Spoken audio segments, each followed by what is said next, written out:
Audio's on. We're all in. We just got to get Incon in here. In 1 second, guys. How'd you break it already? I didn't break it already. I don't know. Kind of seems like you broke it already. Looking at it, looks broken to me. I look hot though. You can keep that up there, so whatever. Oh, geez. Whoa, Wraith! Whoa, you're exposing everything. Oh, no. I Behind told the you guys it scenes was sneak broken. peek. Yep, it's behind the scenes sneak peek. There's Weak3n and Incon sitting next to each other. Oh, no. Put it behind you, fucking troll. I know. I have to resize it and everything. Look, we had some technical difficulties getting in here. All right. Everybody chill out. All right. And boom. There we go. We're fine now. Look at this. It looks like it was meant to be here. Perfect. Turn Did up you audio, put it please. behind the other screen? Yeah. There you go. So much better. Holy shit. All right. There we go. Who am I turning up audio on? These guys? Do you really want to hear Weak3n and Incon that much? Got to get Incon in here. Oh, and I don't, to be honest. All right. There we go. We're in. Everybody, welcome to the Plat Perspective. Thank you so much for dropping by. First of all, huge thanks to... Oh, God. What just happened? Huge thanks to Oh God. Why is it displaying What? It's displaying my screen again for absolutely no reason. Oh, no. I'm like, wait. No, you're good. All right, cool. Great. Welcome to the Plat Perspective. Thank you very much for stopping by. Today we got Weak3n and Incon. Huge thanks to these guys for helping with my pilot episode. Just for everybody who's new around here, my name is Weak3n. I am a hugely horrible SMITE player. Like, I'm terrible. I'm garbage. I think I've at one point or another played with both of these guys, whether they liked it or not. Fed my brains out, but you know, I've always been trying to get better, right? I'm your average player that's never going to be in the SPL. You know, it'll be a miracle if I make it out of Plat. I played a whole bunch on PlayStation and then moved over to PC, and you know, it's just been a nightmare ever since. But I've always been trying to learn and learn more. And one of the things I always found is that for new players, this game's really tough, right? Especially in Conquest. Arena, not so much. You know, you pick a bunch of gods that you and your friends like, and you just go ult the hell out of people with Ares and Poseidon and whatnot. But when it comes to Conquest, which is the main game mode of Smite, it's really, really tough to get new players into it and get new players interested. So I've always wanted to do something where there was an open forum for people to come and ask questions, for pros to give advice that's on a level that just about every single person can consume, right? And the reason I wanted to do it now, obviously, is with the Season 5 release coming out. There's a lot of changes, a lot of buffs, a lot of nerfs, map changes, meta changes. And really, in my mind, and you guys can tell me if you agree or not, but the two roles that I think were impacted the most were jungle and support. I think what you have to do during a game, where you start, what you build, what you do, who you have to, you know, be kind of glued to, is entirely different than it used to be. And I think because of that, you know, people who may have played that in the past or said, you know, I really want to get into jungling, but I'm kind of a new player, are at a real loss. I know, I mean, we were playing the other night, and I was playing support, and, you know, I'd played support every single day that we had played together for almost all of Season 4, and I was kind of lost. Like, where do I go, right? What do I ward and what do I do? Yeah, it was pretty bad. It was not ugly, gonna lie. right? So, you know, with that, I asked these two guys to give me a hand. They were nice enough to help out. But if you guys want to introduce yourselves, give us a background on who you are, how you're involved in the Smite community, for the new players, because obviously we're going to throw this up on a VOD afterwards. And then we can dive right into what I had were prepared questions. Go for it, Incon. Jump in. I'm an old SPL player from back in the day, current minor league noob. And I main support, and I've dabbled in some halfway okay mid lane opportunities in the past, but mostly support play. My name's Weak3n. I've played Smite forever since there was a pro league, same as Incon. Only difference is I'm still in the pro league. Oh God, what a jerk. It's okay. We got more minor league money now, so I'm making the same thing that I was in SPL anyway. That's true. Give me 1 second, guys. I forgot to turn off the notifications for subs and things like that, so I gotta Oh, way to go. I Can I know. share mine? What a noob. Nope. What? Oh no, you did it like a week ago. Yeah, All right, it's we'll close. turn this all off. Sorry everybody who got the ear rape from the subs there, but okay, so let's just dive right in. You know, I think let's go right to the jungle, right? Let's go right for the throat. The biggest thing that I've noticed that's changed is that you're not ganking anymore. You're not glued to your solo laner, right? You start in the jungle. So, you know, my first question when I started playing uh-oh, Kurt. You messed up. What did I do? Oh, No, I did that on purpose. oh. Who would win in a 1v1? Yeah, so anyway, you know, I'm a brand new jungler, and you know, I want to try in season 5. Where do I start? Like, what do I do? Do I gank? You know, I've seen some videos from season 4. What's different? What's changed? Really high level, and go from there. So you were talking about you don't have to gank or you don't have to do this and that. Solo lane isn't the priority. It seems like duo lane has a lot more on its side of the map, a lot more farm to be had, right? Your speed buff is up every 2 minutes. Your red buff and your purple buff apply to a lot of people. You have oracles on that side of the map. There's a lot more to do over there. So it seems like when you do gank, you want to prioritize ganking the duo lane or fighting on that side of the map. As for the game overall, you don't have to gank at all. You can literally just farm. You can run in a circle and farm until you decide I have what I want to go into a team fight, and then just tell your team to group up. So it's a lot more like season 1, where the jungler controls the pace, controls everything. You have to be a lot more communicative. Like you need to speak and say where the other jungler is all the time, or your team will end up losing. Because if the other jungler decides to gank, while it doesn't affect you as much because you can farm and keep up, it completely destroys the rest of your team. I've had scrims where there's been 3 level leads just because you can literally gank on cooldown because you're so fast and you get around the map so quickly. All right, awesome. And I think the other thing is like, you know, and I get asked this question all the time, and you know, I think season 4 was a lot more punishing, right? Because if you failed when you ganked, it really hurt, right? So Yeah. when do you gank? Like, you know, I've farmed, I'm a little bit ahead. You know, we got the mid harpies, we got the oracles. I'm in a position now where you know, somebody's pushed up a little bit too far. Like, how do you look at the map and go, you know what? I need to be ganking right now, not going back for my speed buff, not going to the mid lane. It literally has nothing to do with what's down and what's not. It's just taking advantage of situations. If someone's out of position, if the other team knows your speed buff is coming up and you decide not to go right for it, you decide to gank, that'll catch people off guard. So it kind of comes down to that. Depends on the gods you're playing too. If you have Thor, you have a lot more opportunity to gank a lane because the map is so big, people won't see you. You can get around wards a lot easier now. Yep. And if you know where the other team's warding and you take advantage of that, the other person that you're ganking is pushed up to the tower or is low health or doesn't have beads. Those are the things you look for to decide to gank. You don't have to force things anymore. You don't have to go to the solo lane because that's the next wave you need to get. So maybe you'll fight. It's more of you're not giving up anything because there's so much stuff to farm, so many waves to get, so many camps to be at that you're okay to go look for a gank. If it's not there, you can go somewhere else and you don't fall behind. So it's not as risky to look for a gank. Awesome, perfect. And so just real quick, I mean, I guess what's your start, right? Because I've seen junglers start with mid laners. I've seen junglers start in mid, you know, and kind of do like, you know, mid season 4, you know, where the jungler was kind of stuck to the mid laner when they started. Like, what's the deal now? Like, where do I want to be? I've tried a lot of different starts. The most comfortable one is having your mid start at speed with you. Clear speed real quick. Let your mid use their ability. Head over to the white camps, the harpies, by yourself. Clear those. Do blue. Blue can either be solo or with your solo laner. Depends on your solo laner's clear. Right after that, I either decide, am I a god that can gank the solo laner real quick and get a free kill? Or I'll go to mid harpies, grab mid harpies, and just look for farm elsewhere on the entire map. Okay, cool. Perfect.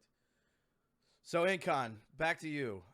You know, I think it's almost the same question for supports, right? You know, there was a lot of variation last year. I mean, we saw supports start in the solo lane, the mid lane, start at buff, start in the dual lane. Like, where am I going now? I play a lot of support, and I'm very, very bad at it. You know, I've been experimenting around with kind of who I need to be with and when.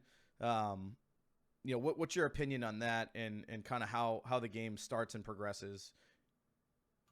Support's kind of a fire right now because of the way that penetration is working and how good things like the new kins are against HP builds. So there's 2 distinct kind of styles of support right now that are coming into the meta. That one will probably end up taking over the other one, but who knows? It may end up being like a situational depending on your team composition, what you end up running. The most normal to people is going to be more of like a season 2 style support where you start in the duo lane and it's all about the early level 1, level 2 fight. It's all about being able to fight into the wave, attacking. If you get a kill right there, perfect. Doesn't matter if you don't. If you outpush them, that means you get their purple buff, which means now you're going to get level 2 on the next wave, and they won't get level 2, which means then you immediately win the fight anyway. So then you have opportunities to steal red buffs, oracles, whatever.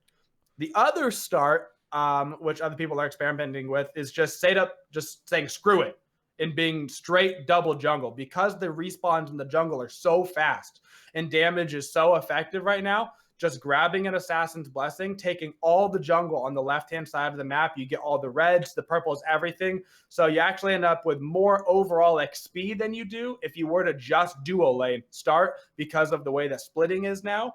And so it basically means that they're splitting all their XP and you and your ADC are both getting 100%. So you can end up with a level XP, but then you run into a situation where unless you're running a tankier solo jungle, then you don't have any frontline, but it's also an option.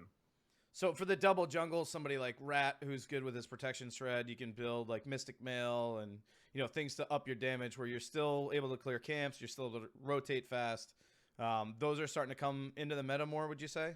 For the right. So as long as you can clear the camp, you're going to be fine. So, I mean, you're talking like your Thor, your Ratatasker, your Global Ultra, great at it. Even a character like Nemesis that you can get away with building tanky because you just pop your ulti and you do a shit ton of damage because it's just the nature of her ulti. That kind of situation is coming. It's definitely an opportunity. It may end up being something that works really well in ranked and maybe even scrims and then doesn't translate over into a competitive setting. But it's so early right now, and they keep changing the blessings every other day. Like literally just like 30 minutes ago, Guardian's Blessing got a buff. So now it's a little bit better. So maybe are we in a situation where you have to pick up Guardian's Blessing as a support now? Maybe, but if you don't go Warrior's Blessing in the lane, then you're going to lose the lane fight because you can't fight into it. So it's certainly a dilemma. Yeah, so that's kind of why I wanted to bring you on here, right? You know, and both of you really, right? It seems like these are the two roles that are absolutely changing the most. And you know, I think when you talk about your average player, your new player, right, that's watching VODs from season 4, you know, it may take 3-6 months before people start picking up on the double jungle thing. It starts kind of permeating down into the lower ranks after people start seeing it in things like the SPL. But for the most part, you know, in you know, at least for a lot of the viewers that we have or people that are, you know, kind of in the mid ranks, right? They've been comfortable with their Guardians and maybe Amaterasu for the last, you know, 6 months or whatever it is, right? So, you know, I agree. You know, I said that at the beginning of the season. I thought double jungle, just because of how much farm there is, might make a lot of sense. But, you know, when I look at a lot of the players, right, these guys are picking up Guardians just because it's what they think they should do, not necessarily because it's the right thing to do, right? So I guess with that, my question is, I think the big thing is, you know, we all know how to lane, right? It's like, don't die in the lane, don't take too much creep aggro, and try and kill your opponent and get one of their buffs off of it, right? Like that's been the same since, you know, the ADC and duo were in the same lane together for a really long time. My question really comes around, when do you leave? Right? When do I say, okay, this ADC is fine? I mean, and obviously it depends god to god, what you're using, what they're using. But where do I go when I'm done with my ADC, and when should that happen? Like, you know, I've had games in the last 2 days or 3 days where, you know, my ADC and my support pushed all the way down the tier 2 tower before the guy ever rotated, right? So, you know, when am I making the decision to say, okay, my Apollo's fine, I can go somewhere else and be more effective around the map?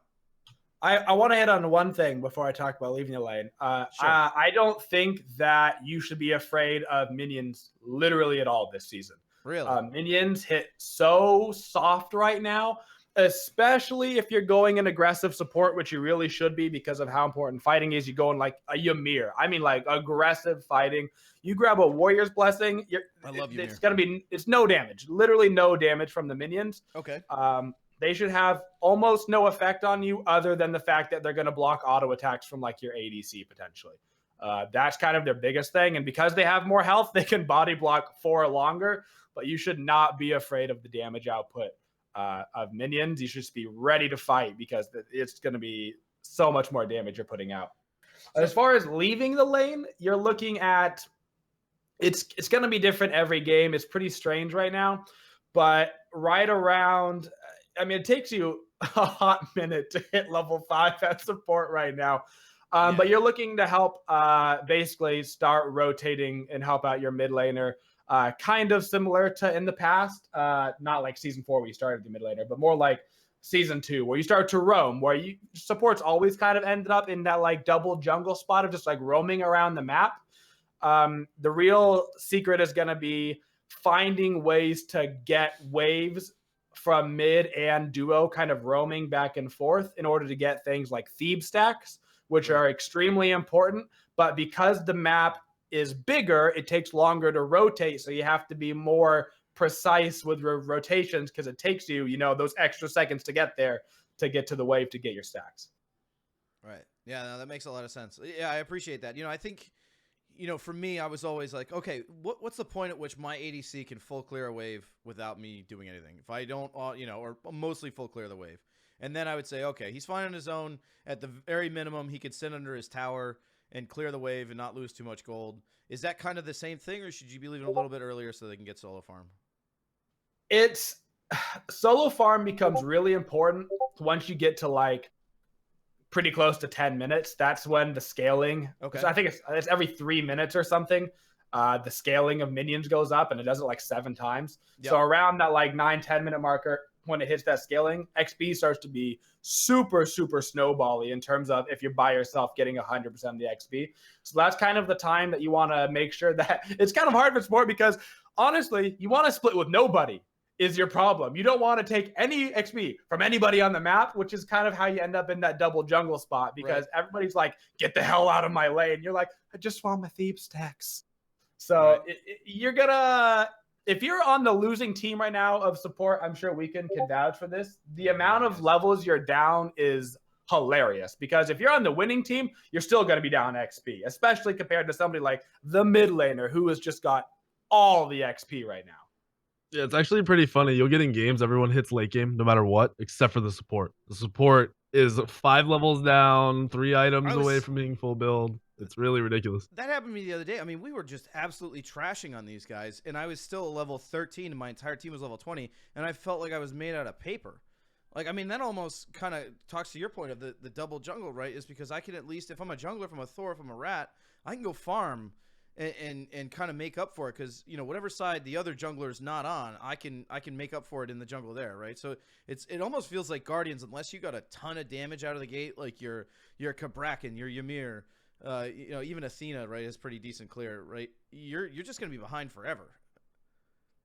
Yeah, it's I feel like everybody else has kind of gotten a nice little, like it's a little bit less snowbally as a whole of the season. The way I would describe it is it's a slower snowball. Like you still have that like slow grind of getting behind, but it just occurs slower, so you have kind of more time to figure out what's going wrong to try to catch up to it. But as a support, even if your team, you know, is like, okay, we found the XP, we got the invades and stuff, you're not getting, it's not the same levels because you're not getting any of the waves. And so your real goal is get level 12 for your second active so you can shell your team and then die like a support dies. And then you just call it good. You're like, I got my shell off, I participated.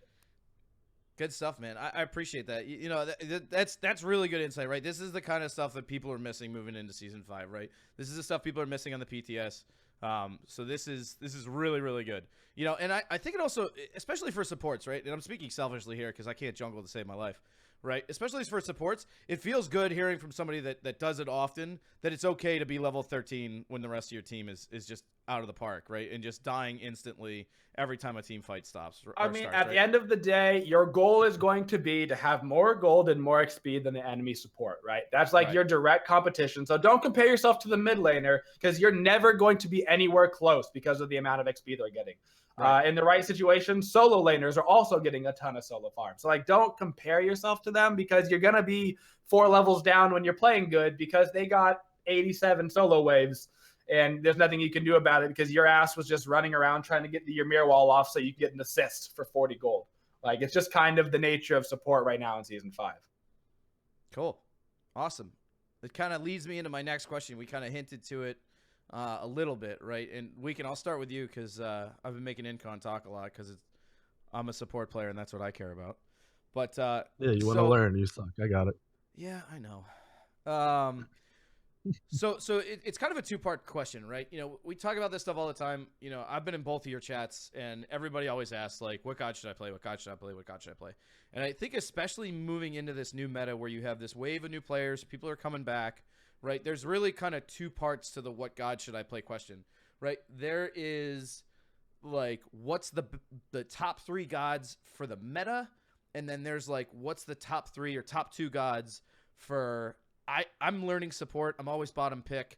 You know, what do I grab first? You know, I talked to, you know, Hinla, right? I asked him about it, right? And he said Sobek is one of the best gods to learn because he's got CC immunity and line ability, a skill shot, immunity frames, CC, damage, like, you know, just all around. So I'll start with you in the jungle. You know, what are the 2 gods that are the best and quickest to pick up so I can start learning my rotations and not fall so far behind? And then, you know, and then the second part of that is, in your opinion, in this meta, if I learn to play no 2 other gods, who are they going to be? Nemesis and Thanatos right now are kind of gross. You have Thanatos, your pub stomp god, who's getting farm no matter what. Yep. You're fairly safe most of the situation. I mean, you can get blown up, but it's all the same for every jungler pretty much. And then Nemesis teaches you how to target people.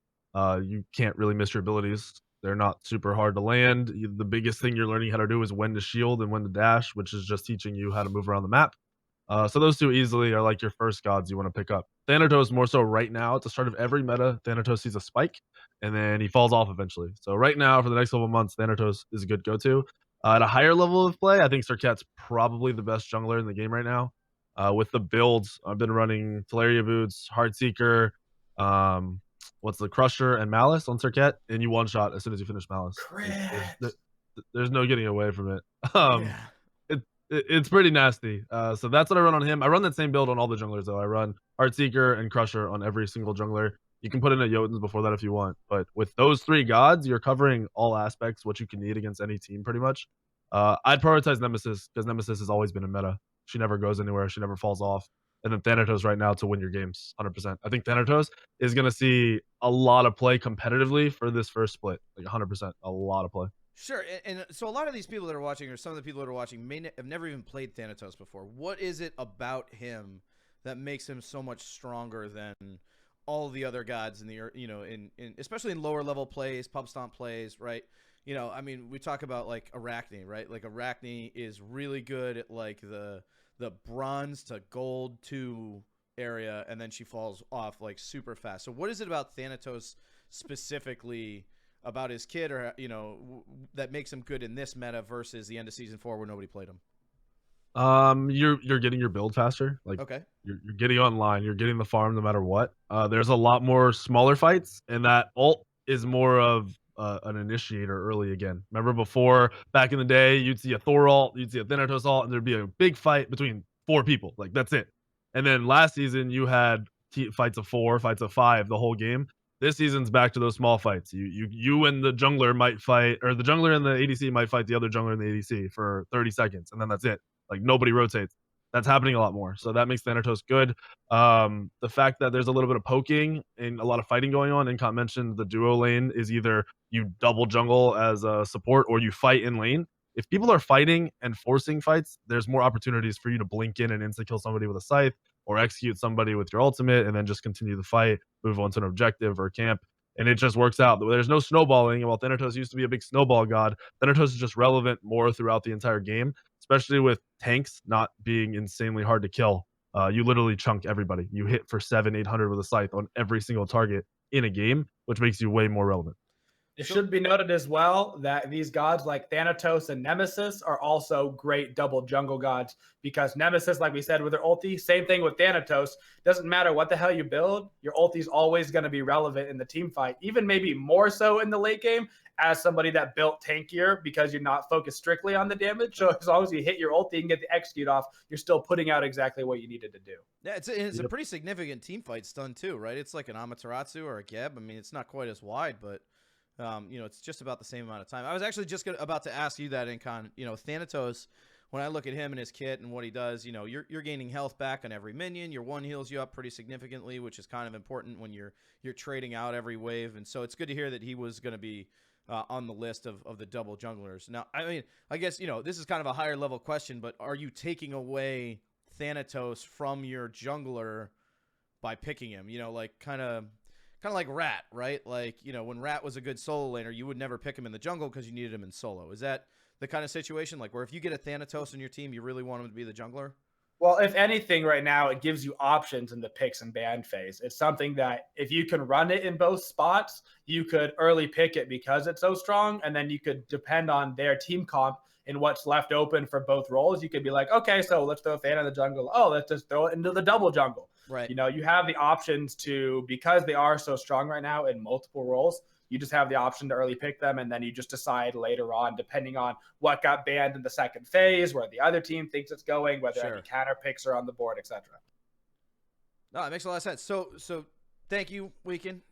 Your insight is always valueless, but I guess today it's a little less. I hate you. Just stop talking. I hate you. Incon, same question for you, right? Like the supports, you know, we kind of went over the double jungle thing, right? There's a couple of good gods there. That may change tomorrow with something that they add or remove, or if they bump up the health threshold on kins, right? That could very well change, right? Because obviously, the one thing we know about high res is they don't like it when an entire classification of god is just completely unviable, right? Like if they see that 0 guardians are getting played, it's gonna be, you know, it's not gonna happen, right? They're gonna change that immediately.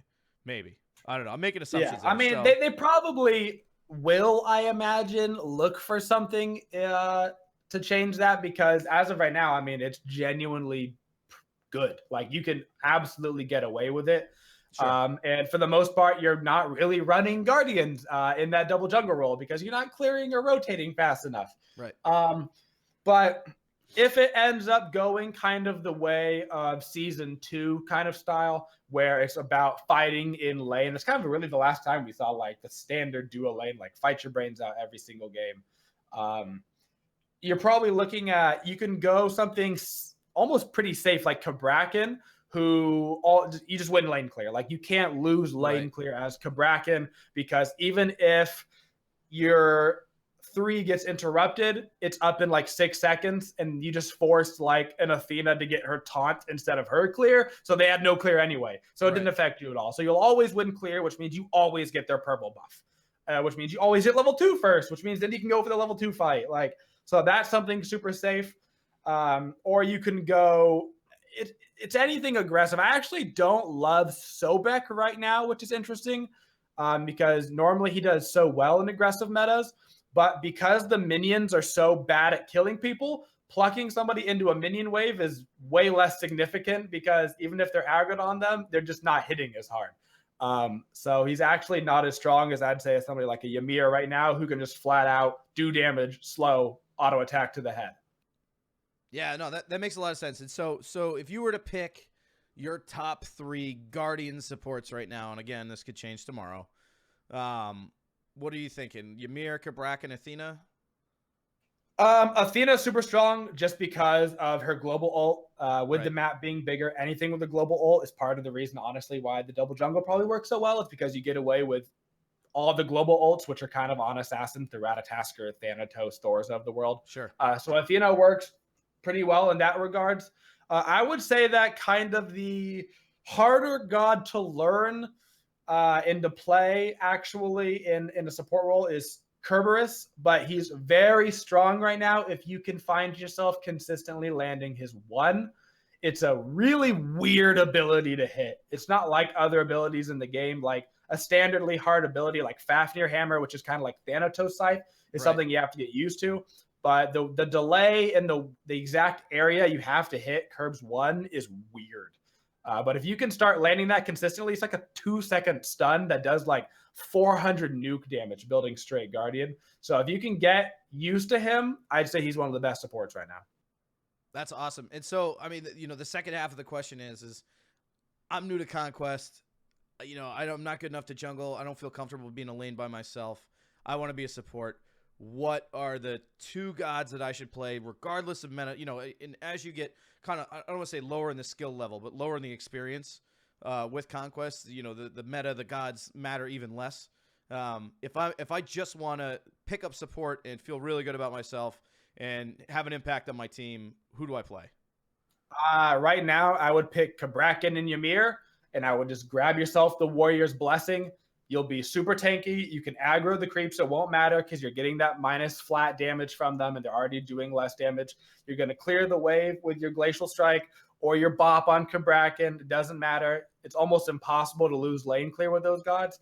And if you win the lane clear, then you've already prevented the very, very early game snowball that can start as the enemy takes your jungle buffs and comes back in and kills you because they've got a level on you. Right. That's what I would run. Just the completely safest. You can't lose the lane. All right, cool. And you know, I just got to ask because I look at gods. You talk about global rotations. What about Geb? Right? You know, his 2 does decent damage. It clears wave pretty quickly. He's got the shield, the cleanse on it. His ult, 2 seconds of stun late game is pretty decent. And and I feel like with his 1 rotating from one lane to the next is actually pretty quick compared to any of the other people who are on foot. Is he just completely out of the meta for a completely different reason, or what do you think there? Gab is always going to be one of the strongest supports in terms of his team fight because he has a knockup and a stun and the shield, which is also the CC immunity. That's what makes Geb strong. The problem is getting Geb to that phase. Right. Geb's level 1 fight is bad. It's really bad. You go to knock up the wave, and because the damage does less the farther you go, you can't get like the full damage on the archers and the melees and the people that you're fighting. Honestly, if you go Warrior's Blessing and they go Guardian's Blessing, you can probably get away with going Geb because your cone knockup is going to hit somebody every single time. So you're going to get that 40 health and mana back every time you use it. But you have to just be careful, and you're going to lose the push most likely, which means you're going to get lowered in level, at least at the start. You can make it up with your rollout later in the game by your rotations, but you're going to fall behind early and it can snowball on you if you're not careful. So I wouldn't recommend it right now to a completely new player. Okay, cool. Great. All right, Weak3n, back to you, brother. All right. The second, and I think this is the biggest change out of everything in Season 5, right? I mean, you can read all you want about items. You can read all you want about gods and metas. I mean, that stuff is easy. I used to ward in the same spots every game, all the time, depending on what the objective was or, what was going on, right? Drop a ward on their speed buff to figure out where the jungler is. Maybe ward in places to help your solo laner. I am so confused coming into this season about where I should drop wards. And I was actually going to ask you if we see more of those gods that are really good at picking people off like Arachne, because I feel like no matter where we've had ward coverage, in every single game we played with everyone warding, there's still places where people get through and we just get smashed, right? So, how has warding changed? And as a jungler, obviously it's all situational, right? Like depending on what's up, what's down, who's behind, who's ahead. Right, there's all kinds of different places you're going to ward, but like, what are the standard spots where, if I drop a ward there, it's okay, right? It's got to a point where there's no standard spot, right? It's gonna be based on the other jungler. If it's a Thor, you probably want to ward like back near speed is, but on duo side. Like I said, priority is gonna be duo side. People are not gonna spam gank the solo laner unless they're playing some super heavy aggressive solo that's just gonna die over and over again, right? Right. I've noticed I don't care about warding speed. I'm not invading speed on cooldown. It's kind of a waste. I don't care when it spawns. A lot of my wards are going deep on the duo side of the map. And you have to communicate with your support because both of you are kind of in charge of controlling that area around the other team's red, mid harpies, gold, whatever you're deciding to ward. And because of the pathing, your wards don't cover a lot. Like you have to ward where people will be walking. That will kill your teammate. If they walk over this, my teammate will not die now. It kind of has to be the thought process. Like I said, I've been warding deep, duo side harpies, and then either mids if my mid isn't controlling that, or raid around red buff if that's a potential thing. It really does come down to how the game's playing. Are you looking to invade their buffs? Because red invades are pretty easy, assuming you're there on timer. So you can ward red, you can ward right next to red, you can ward duo side of red buff. You just want to control where people are ganking or whatever opportunities you're trying to take for yourself. Like I said, if you're trying to invade, ward that red buff. I do not ward on solo side of the map almost at all now. Like I literally leave that alone. Once Fire Giant becomes a priority, you're still putting your counter wards right around mid harpies. but you have to decide whether you want it to be on the inside, like fire side of that little pillar that's there, Right. or if you want it to be on the lane side, because the lane side is going to show anyone that walks in there, which will help you like decide faster. But if you ward on the fire giant side, you're going to be late. You're going to have to react instantly. You're not going to have that time. Like that person's going to be right there as soon as you see them. So it just comes down to how your play style is and how your team is communicating, honestly. Sure. So focus on the duo side of the map. Don't necessarily bother too much with. I mean, you're never gonna get a speed invade, and most of the time, if you do, it's not even worth it because you have to Correct. give stuff up, right? Mhm. It's funny you mentioned like the reaction times. I was talking with Ajax about the map when we were at HRX, and he said they put structures specifically around the map so that you get less vision the closer, the less vision in important places. So if I'm a solo laner, there's a few places where I can lane or I can ward every entrance to my lane, but I have less time to react because they're much closer to the lane itself. It seems like from what you said, those fire giant wards next to that pillar, you cover a larger area, but you have so much less time to react to it. Whereas if you pop one down at the what we call the four corners, right, top right, top left, bottom right, bottom left, you have a little bit more time to react. Is that true? Yeah, that's what it's come down to, at least Right. from what I'm getting. I mean, you could potentially waste 4 wards, like your whole team could ward around that area, but then you're losing vision near the blue buff, near those harpies for people looping around. It's really difficult to get a full coverage. Like it honestly is. So my advice and what I would do, especially in casuals and ranks coming up when it comes out, is ward deeper in the jungle so you know who's there right away. You don't know where they're going, but you can decide, all right, this person's right here. We either have time to burn this fire giant or we need to play up and look for them to walk around a corner. Right. Because corners are easy to play now with the fog. It's easier to move around and get places without people seeing you. So you're taking more advantage of that and less advantage of these easy wards that control 90% of the map for you. It's interesting. I think that it's gotten a lot harder for a more casual audience to have vision. One, because the map strictly got bigger, wards are just less effective, period, because there's more to cover. Right. So everybody has to be buying wards on your team, which people weren't doing to begin with, let's be real. Yeah. But without everybody buying wards, you're going to see a really big drop in the amount of the map you can see. And you have to ward deeper, like Weak3n said, which people are scared to do because you have to go into the enemy territory in order to do it. But you got to ward deeper. And now, because you're putting these deeper wards, these wards are about being able to see them and where they're going. And so where they go, you don't have vision of them. You just have to know mentally in your head, okay, I saw them walk this way, so they're going to be ganking the solo lane or something. You have to make that thought connection. It's not, oh, I see them at the solo lane, so they're ganking. It's, oh, I saw them at that back harpy camp that they were getting, and now they're going to rotate this way because that's where we had our vision that we knew we would be able to see them. Right. Yeah, that's how season 1 was, like a whole lot more. I'd have to be like, hey, X person, ADC, this guy's at their top right harpy, so don't play up. Like you have to decide 15 seconds in advance that you're playing like a little bitch. Like you have to, or if you die, it's your fault. I can't do anything about it, Right. And season 4, you had 4 wards down. You could ward mid harpies, gold fury, purple buff, and then their back harpies. Those 4 wards covered that whole side of the map. You could not walk 2 inches on that side of the map without being seen. Right. Now there's 9 different corners. There's all kinds of walls, pillars, everything for you to loop around. It takes 7 wards to cover an entire side of the map now, which is, like Incon said, it's going to hurt the casual audience in terms of they're going to feel like they have no vision, but it's going to make the game a lot more fun for your junglers because they're actually going to be able to gank without having 5 people on top of them.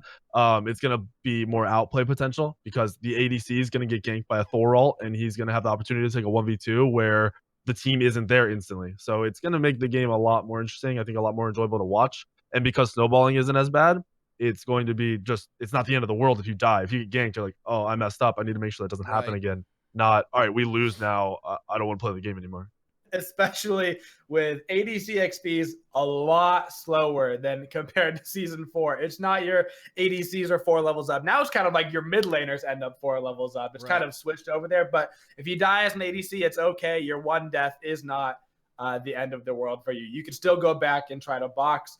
Also, if you're worried about wards, Chalice of the Oracle is pretty good right now. Especially if you're a support out there, it's only 300 gold. You're going to find that with the wards you're placing out during the game, it's actually going to be quite cost effective for you if you can get that Chalice fairly early into the game. That was actually literally going to be my next question I have on the list. I'll put it on screen if I have to. But that was going to come out of my mouth, right? It sounds like, you know, that gold investment, first of all, because you're getting a lot more gold, it means a little bit less than, you know, it did last game, where 300 gold, like, that's the difference between, like, finishing Genjis and not, and losing the next team fight or not, right? And now, or I mean, I don't even know if it's 300 still, but, you know. It was 4, now it's 3, I think. Yep, Okay. Yep. So it sounds So it's like the equivalent of six regular wards, or like right. 2 sentries in a regular ward. Like, it's very gold efficient for the amount of coverage you're going to get throughout the game. Yeah, and I, you know, I kind of want to go back to, you know, you're mentioning the blessings and things like that. One of the things I noticed as a support really is, without that Watcher's Gift or the Talaria boots or Traveler shoes, I'm not staying out as much as I used to, right? I almost have to back more often now because I just get poked out or I run out of mana, right? Like, you know, I can't just squat and lane my mid laner clear, and then, you know, I got enough for 2 or 3 abilities, right? So, you know, do you think that's contributing to the Oracle, the Chalice of the Oracle, or do you think it's just the fact that you just need so many more wards out there? Well, luckily they just added, I believe it's 5 MP5 to Guardian's Blessing, so that should help a little bit with mana problems and maybe make Guardian's Blessing a little bit better. They also added 1 GP5 to the evolved version of it, so it went from 3 GP5 to 4 GP5. I think one of the reasons why you can get away with Chalice is, I mean, the most direct is 1, it's 100 gold cheaper, so it's 2 wards more efficient. And another is Talaria boots not giving gold anymore means, as a support, you're not rushing Talaria boots to get bonus gold. So if anything, you're rushing Thebes to start getting your stacks online. But it's not the same effect as, if I don't get Talaria, I'm going to be 150 gold down because I didn't hit my ability so people can get it. So you can afford to spend 300 gold on Chalice, because that in the long run is actually going to make you gold by not buying wards, compared to previously it was, if I don't get my Talaria boots faster than that support gets the Talaria boots, then I'm losing gold over time. So it's become kind of the more gold efficient way to go by grabbing it early. Sure. And so when you say rush Thebes, you mean like finish my boots and rush Thebes, or am I rushing Thebes? I mean, right now, I would say as a support, the easiest build for you is going to be grab your blessing, which as of right now, depending on what you're doing, could literally be like 3 out of the blessings right now. Right. But I start with, it's like Emerald, whatever the hell, 1, tier 1 going into Thebes, and then I'd finish it first. Sure. It takes a long time to stack Thebes. You need 50 stacks. I made it a little bit better by letting you get stacks in the jungle, but it takes you a hot minute in order to get those stacks online. So you don't want to be, if you're not getting that item until after your boots, you're stacking that item until 15 20 minutes. And that's because now you've started your rotations, which means you're not getting the minion waves anymore, which means you weren't getting your stacks. So you're trying to get it online while you're still getting minion waves, so you can actually get stacks. So that's good insight. So the typical boots 1 and a bunch of pots is not the way to go anymore, and that's good. I think as well, because the boost 1 doesn't really help you in that level 1 fight, but 100 health and it's like 5 HP 5 will help you in that level 1 fight. So it's also a matter of being able to push people out of lane about it. Awesome. That's huge. I mean, you know, I've been playing Season 5 since the PTS came out, and I've just been playing things like Ymir and rushing, you know, pen boots on it so I can clear faster, right? So that's great insight on the start there. Weak3n, you know, I want to go back to the warding thing, right? You know, because obviously it's impacted the junglers the most. And you talked about, you know, not being able to see where people are going, and the map's obviously more spread out, takes you longer to get to a team fight. Do you think we're going to start seeing more junglers that are, you know, the pick and run types, right? The Lokis of the world, right? Where, you know, I see this mage is 2 paces outside of Athena's ability to save them, and I just come in and I romp them and I get out of there, right? So, like, maybe not necessarily the greatest in a team fight, but taking advantage of those corners. Like, you know, I think of like Arachne's good at that. Kali's good at that, right? If there's nobody around and you pick somebody off or you catch somebody out, she's really good at that. Loki's really good at that. You know, kind of that like burst and run. Do you think we're going to see more of that, or is it just not I mean, it's way more viable for something like a Loki because the early farm is there, the guaranteed farm is there. You're not going to get invaded, which was the big downfall. But that doesn't mean Loki is necessarily better for Kali. I don't really think so, because the item changes that were put in the game definitely gravitate towards ability-based assassins, like 100%. They're just way too good. Like, no matter For what, sure. I'm doing a full health bar without standing in melee range auto attacking 8 times like a Kali would or somebody. Right. That's why Mercury seems like he has potential, but he might be more of a casual slash rank god and less of a competitive kind of thing you see.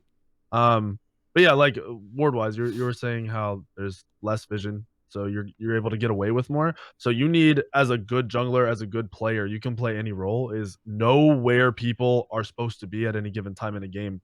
As a jungler, if I'm doing speed, I can assume the other jungler's doing speed, right? So I can tell my team, hey, left side of the map is, or jungle side, whatever, speed side is a little bit more risky to gank, do whatever. So fight an ADC, go for a buff, go for an invade, Right. go for a fight, pull Gold Fury, whatever you want to do. And that stuff is going to be a lot more common. I really don't think you're going to see like Kali and Loki played every single game. I do think what was that Loki player who he literally only plays Loki? I think he's going to have a lot more fun in the game if he jungles Right. rather than plays any other lane. I also think that because of this vision, like Incon's talking about, you can get away with assassin double jungling as a support. You're going to be able to get away with stuff like that in the ADC role and in the solo lane role. So that Loki is also relevant as an ADC possibly, or as a Right. solo, because they won't get ganked. They have more time to react. They're not going to have 5 people on top of them. They're not going to be getting invaded on cooldown.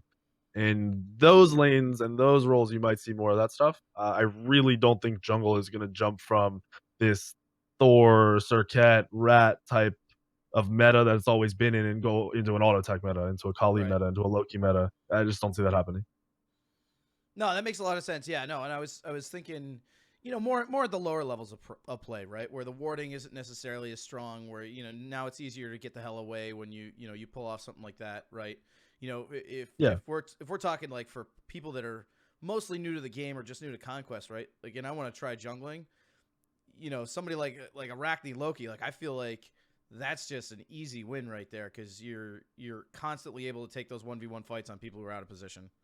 It's absolutely gonna be better for lower level play. I have a viewer who's been playing Arachne, and you can hit level 2 like right as the waves meet if Right. you have your solo lane or solo this blue buff and you solo your speed buff. So there is opportunity there, and I mean a Loki in season 1 was super annoying. You had Lassus, one of the best Loki players ever, playing it competitively all the time. Right. And that's because of the map being the way it is. You're able to move around, you're able to kill people, you're able to actually poke and kind of reset yourself because that map is so big. You can hide in corners.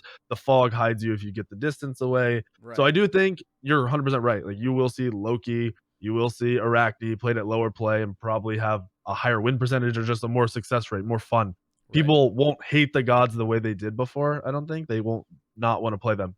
You'll definitely see them played more. I think Loki is probably the most interesting right now because I know you'll get farm and the items changing, like the way they changed, you can get away with Loki one-shotting without using your ult, which is super scary.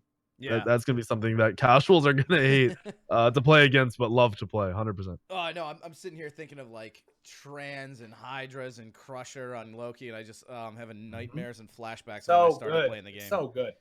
Yeah, we had Trans a Loki, is insane now. We had a Loki ADC the other day that just absolutely stomped the entire enemy team. I mean, he got to 20 before everybody else, and just like you said, just popped out of invisibility. He had his Heartseeker proc, his Crusher proc, his Hydra's proc, and Trans just for all the power, and everybody was dead. It's something that you're not gonna like see every game all the time. Sure. But at a competitive level, it's one of those picks that could be, at least at the meta state, exactly like that is right now, one of those picks where you pull it out and you don't know what to do against, right? You're not practicing against Loki ADC. So when he starts one-shotting you, you're like, damn, what do? I can't survive the one shot. I forgot to build Aegis or whatever. It's like little things like that can throw players off at a top level. But at the end of the day, at least in like something like a jungle role, one Thor hammer and like an Agni bomb one shots right now. Like that's it. You land that combo and you killed their mid laner. So you're never gonna be able to beat that. The 10-second cooldowns that just from a range that kill people. Right. No, that makes a lot of sense.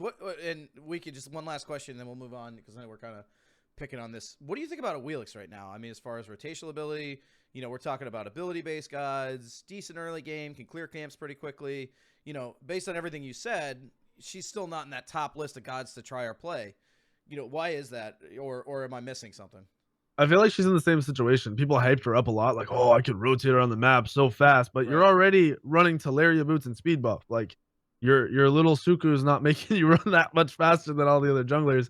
And she has the same issue where mid game is her like her spike. That's where she's the Right. most relevant, especially since they nerfed her early game. Her late game shit. Like it's still really bad in my opinion. Whereas your Thor, your Thanatos, your Kamazots are gonna ranged poke you for half your health or one shot mages with their Right. abilities. Like that, Awillix can't compete with that. Awillix is just not something you want to run in the jungle. Now, even Chad saying Awillix support OP, it would be interesting to see an Awillix support.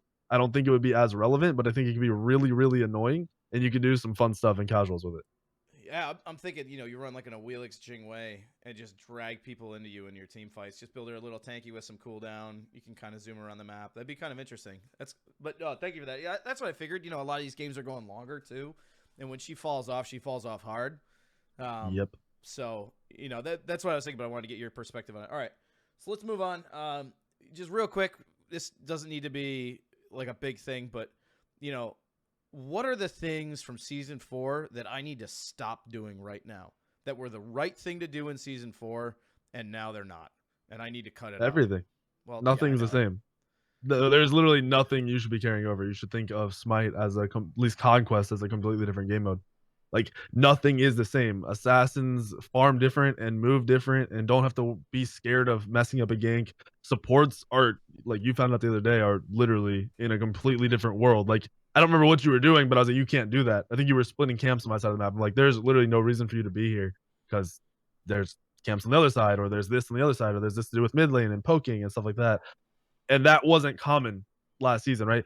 How often last season did you dash in and taunt as Athena to poke somebody? Like Right. never. You were fighting. There was 4 people there. You were dashing in to start a team fight. Right. These days are going to be a lot different. Everything is going to change. Your solo laners aren't going to be warriors every game because there's no Death Toll, there's no Bluestone, so they don't have that to rely on. This is a lot more similar to season 1, beginning of season 2. And even mid lanes getting farm. Your mid lanes are one-shotting people at 12 minutes. Whereas before it was 28, 30 minutes when they were finishing their 4th item and could actually kill somebody. Yeah, the game is completely different. Mid laners now. It's insane. My Go ahead, number Ed. one piece of advice, if I had to keep it short, would just be don't be afraid. You have to be aggressive right now because the damage values are so high. You want to be the one initiating. You want to be the one getting the poke off first because one Hebo 3 is half your health. One Agni Bomb is 75% of your health. A Thor Hammer, everything. A 1 Hunter crit because they got Deathbringer 3rd item. Like everything right now does so much damage. So you have to be the one aggressing. You can't be afraid. If you're playing back and you're waiting for the exact perfect opportunity, somebody else is gonna, who is it? Totally. Somebody else is gonna force the issue, and you're gonna find yourself dead before you ever found an opportunity. Right. It makes a lot of sense. I guess, this is a question for both of you, but Incon, I'll let you go first because I just talked Weak3n's ear off. But, what's my role in team fights as support now, right? Because I feel like, back in season 4, it was I'm the initiator, and then I kind of moved back to peel and body block and all that stuff. But now it feels like every time I initiate, especially in the late game, I'm dead. I'm 100-0 immediately. Like, am I really just a shell bot? Or should I start playing more, almost full defensively and letting my solo laner engage? I mean, honestly, depending on how you built your comp, like I said, I think there's going to be a lot of options right now. Your solo laner very well might be Susano. So he's not exactly going to be initiating for you. Right. Other than, looking for the pickoffs. So it depends on, did you go a standard Guardian or a doubler jungling? What'd your solo lane go? Did you go warrior? But your main priority is going to be kill one of their major damage dealers by CC, and then if you die, that 1v1 trade is great. If you can blink in, ulti their mid laner, knock him up on Geb, and then he dies, and then you instantly get turned on and die, that's great because your life for one of their major damage dealers was a perfect trade, and now you have to rely on your team. They should win. If they don't win, that means they messed up. It's up to them to win the 4v4 because now they've got the damage numbers in their favor. Perfect. Weak3n, same question. I'm a jungler. What do I do now? I mean, it's the same, right? You might be an initiation jungler. You might be following up off of Incon, like he said, you're initiating.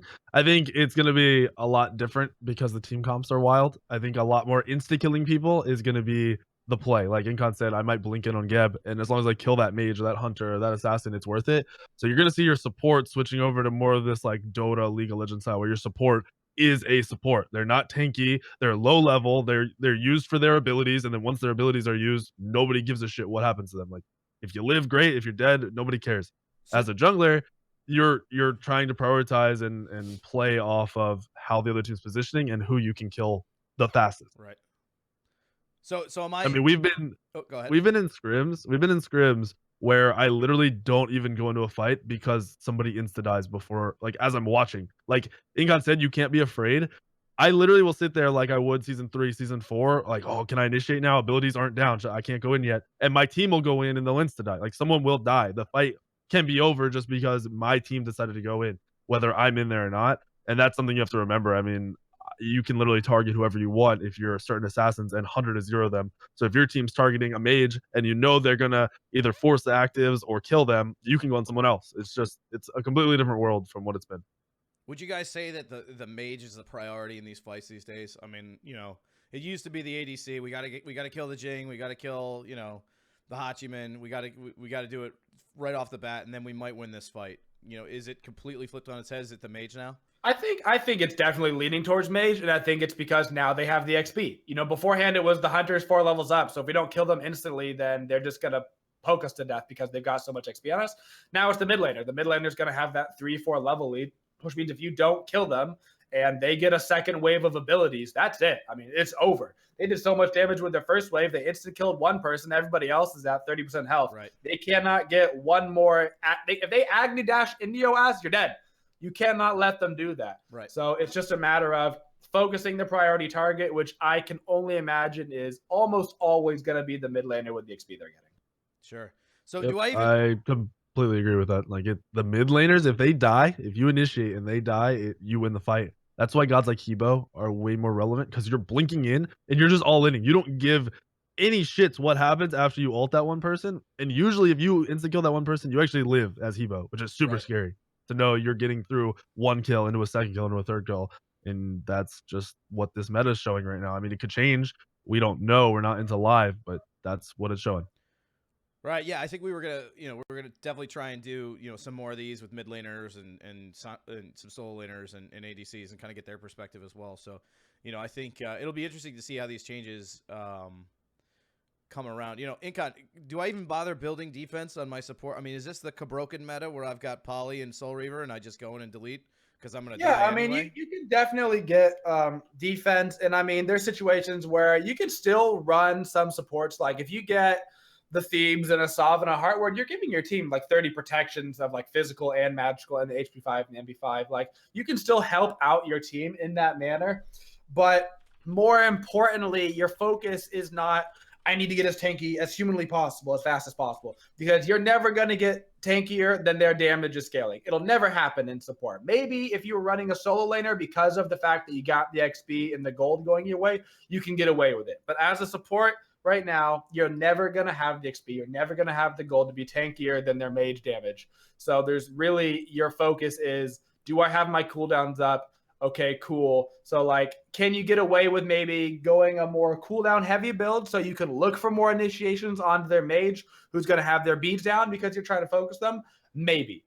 That's something you could do. Or if you're running the double jungle, can you get away with probably something like a flippin' Jotun as a support? Yeah, you probably could if you're playing Thor, because that means you're getting more wall hammers off. And if you're running a Raw middle, that means you're getting your wall ulti off from Raw and you're killing their mid laner instantly, which means you're winning the team fight.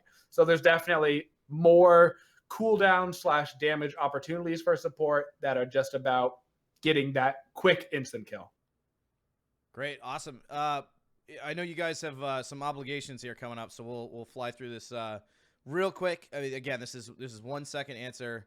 What are like the 2 things that you guys see in your respective roles or the biggest mistakes that people make?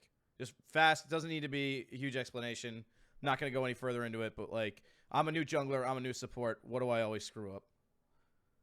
As jungler, people are kind of confused with the farm. So I'd say they don't just kind of plan out a rotation. It's a really small rotation. It's really simple. So learn the rotation. Once you know that, you're able to gank a lot easier. So kind of both go hand in hand. They're bad at farming, bad at ganking. And if you learn how to do one, the other one comes with it. For support, number one, don't be afraid to fight in lane. Yep. Be the aggressor. You put somebody on their back foot at level 1 and they're going to panic and they get hit with that glacial strike. They're going to freak out. They're going to be like, oh no, I got to back up, which means you won the lane already, which means you get their camps. Secondly, in team fights, it's going to sound kind of sad. Don't be afraid to die. You're going to die. It's okay. Your death count's going to be pretty high now. Don't be afraid. If you see the opportunity, take it as quick as you can. Get your blink off, get your jump off, whatever. Get on their mage. Kill them. You're going to die. It's okay. You did your job. Congratulations. Awesome. Perfect. Do you guys have like 5, 6, 7, 8 minutes for just chat questions here? I know we started a little late and these guys have been waiting. Is that cool with you guys? Go for it. Works for me. All right. So chat, if you guys have any specific questions, do at Wraithen, at Weak3n, at Incon. And we'll just kind of pick through them. You guys, if you see anything that's quick to answer, we haven't covered already, you know, you guys can ask anything, you know, whether it's how do I play a certain god, what abilities do I use, go for it. If you got something, there you go. Will warriors be junglers again? No. Warriors. So everyone, if you're wondering why warriors aren't playing the solo lane, it's because they can't just stand there. Who is it we were playing with? War Machine. He was like, I'm dying so fast, and it's because the people that came in season 3, season 4 think they can just build tanky and stand there and eat everything as a warrior with their 8-level lead. That's gone. Those days are over. Right. I think warriors are going to be seen a lot less all around unless you're playing them in the support role because they can give you lane pressure. Like I really don't see them being common, especially not in the jungle. Best and worst part of season 5. I mean, Incon, I know what Incon's going to say. He gets into this one. Damage is a lot of fun as a support. That's cool to run double jungle. Blowing up as a guardian playing traditional support is not cool. Yep. I like that the build has changed. There's a standard build, I think. I feel like it's going to, for jungle, but it's not Jotun's first item every single game. What do you think about Incon? This is a cool question. What do you think about Hunter's blessing on Sylvanas because you're using your auto attacks to clear a lot, right? That extra damage seems like it's important. Or are you giving up way too much by not going Warrior's Blessing? I think it's fun as like a casual thing, but you're gonna actually lose to like a Warrior's Blessing in a like actual fight sense. If you're really like fighting each other in the lane, the Warrior's Blessing with the damage reduction and the healing and the mana you're gonna get is going to come out on top every time. If you want to fight in lane, in which case you mostly are going to every single game, the Warrior's Blessing will always be the fight blessing for you, and Guardians will always be the defensive, I want to get my GP5 online. Awesome. Do you guys feel like the changes in Season 5 are favoring some gods that saw little to no play in previous seasons, and do the blessings have something to do with it? I don't think it's on purpose. I think it's just happening. And Right. It happens at the start of every single major change. You see, like I said earlier, Thanatos comes out and gets played every game for a long time, but then competitively, he just disappears at the middle of the year. And it's because either something changes or people learn how to play against it again. And I think that's just the same situation that's happening right now. I think an exception might be mages, just because they got so many item changes. They really saw the most like, here, have this brand new item that heals you to full health. And we're taking away Rada Tahuti to give you other buffs to other items. So you don't have to pick up Rada Tahuti. Right. So that's kind of helped gods like Hebo come into the meta. And especially because these items have so much damage on them earlier in the game, you can get away with gods like Hebo, or even like Anubis, who wasn't good before because you just would die. But now it's like, hey, I kill you before you kill me because I do so much damage. And in which case I also full healed because I've got 2 lifesteal items. So there's definitely some gods that are better than they were because of some of the mage changes. Is there anything from the old map or meta that you guys are going to miss? I already know Incon's answer is living. I liked, you know, being able to have a tank item and being like, yeah, man, I got tankier. But, you know, at the end of the day, if I've got to play flipping Thanatos, I'll play Thanatos. I'll do it. Like, I'm not mad about it. So there's definitely opportunities where at least supports can have a lot of fun. You don't just have to be a super soaker. Yeah, DOP, for your Guardian builds and any questions that are like specific Guardian related, check out Incon's Twitch. He answers them all the time while he's streaming, and he probably go into a little bit better detail than we have here. We're kind of running out of time because these guys have something to do at 7 o'clock. So the build theory is kind of a longer question, or I don't know if anybody has anything to do at 7 o'clock. Weekend doesn't. I know that.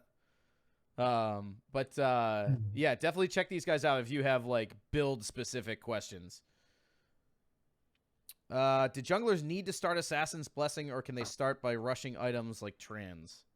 You can go those items, but it's gonna make the early game really weird. You're not gonna be able to take advantage of a lot of gank opportunities, fight opportunities, contesting mid harpies opportunities because you're gonna have no mana or no health or just something making you struggle. And plus, you want to rush Teleri boots. I've been going the Assassin's Blessing, boots 1, 2 health, 2 multi, and then you can finish Teleria like as your speed's respawning. So you could pack, get Teleria, run straight to your speed, and just start the rotations all over again. And that seems really, really comfortable, and like it might become the normal thing to do. I had actually a quick question as well. I was wondering what Weak3n's opinion on like flashlights, like things that can illuminate the dark. I was wondering if you had any thoughts on that. They're really cool, man. I actually, oddly enough, just bought a flashlight myself because it gets dark out a lot. I want to use it to illuminate things. Wow, I love inside jokes. Oh God, balance changes. That's a huge question, and definitely not a quick one to answer. Let's see here. Double hunter. Are we gonna see that again, or is the mage is just way too strong right now with the itemization? I think mages are too strong. I don't think there's any reason to run double hunter. I think you're better off running double mage than double hunter. I'd rather see a Freya ADC than I would rather see like a Hui mid. Yeah, I completely agree. Hunters, like, they're still good, they're still relevant, but mages in the mid lane are just too strong, and you get so much farm for those items. I've literally been one shot by a Scylla at level 12 or at 12 minutes. Like, yeah, you die 100%. I know. We were playing last night, and War Machine hit me with we were at 14 minutes, and he hit me with a Spirit of the Nine Winds that did 990 damage, and I wanted to die. That was a lot of fun. Real quick, pancakes or waffles, gentlemen? Homemade I really pancake, love both. Waffle House waffle. Yeah, Waffle House wins the like the restaurant debate. Pancakes at home. So the question is kind of like League of Legends. We see lane swaps. I have no idea what that even means. Does it mean like somebody's gonna go from jungling out into a lane, or like I don't even know what that means? But are we gonna see something like that? Like you pick a certain god in the soul lane, and then they counter pick it, so you swap it to the other lane to either have an advantage or take the loss against the duo lane or something like that. We did that back in season 2 a couple times because it catches people off guard. Like they don't, if you plan it and you know what you're gonna do and they don't, it can really screw them up. But that has to be something you go through in scrims, or you go through like before the game, or it will screw you over. You're not going to see it in ranked. You're not going to see it in casuals. You're not going to see it at your low level, like really low level new team play. It's just not going to happen. And your players swapping have to be really good, like insanely good at adapting. It's always going to be a team thing, not a really even a meta thing. It's about your squad being able to on the fly be ready for it, and it's about having practiced it. And honestly, the meta is not even super relevant to making that happen. It's just about knowing the exact situation at that moment when it's going to work. Oh, usually a dual laner takes a tower and then swaps with another lane for more pressure to give the tanky other lane more farm opportunity. Yeah, that's a little bit different. So they're talking about lane swapping in the middle of a game, right? They're talking about right. This person built tons of magic defense against my guardian solo, so I'm going to throw him over in this other lane so he can actually do something. That I don't see that happening like at all. Like that'll be very, very rare to happen, because by the time that's possible, you're grouping up. You're looking to take objectives instead. Awesome. Is jungle still a role? Yes, absolutely.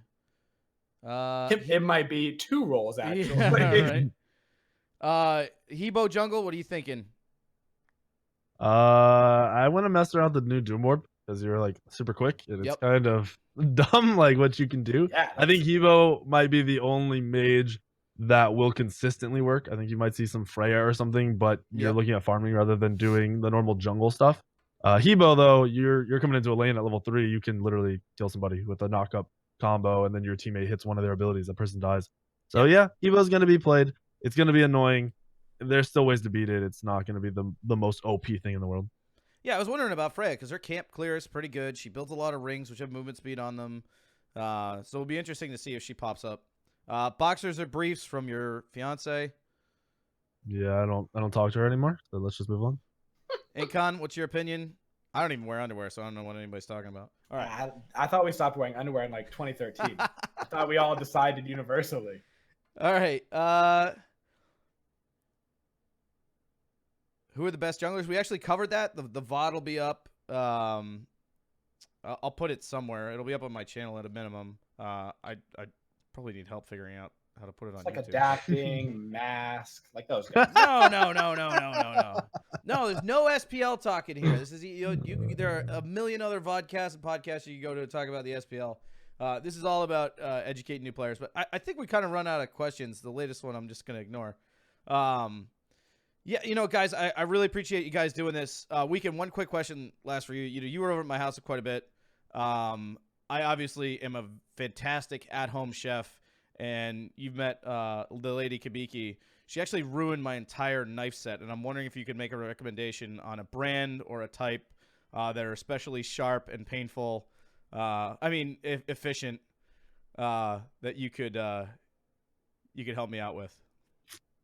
Are you trying to say something, Wraith? You wanna just... No, I was shopping on Amazon the other day, and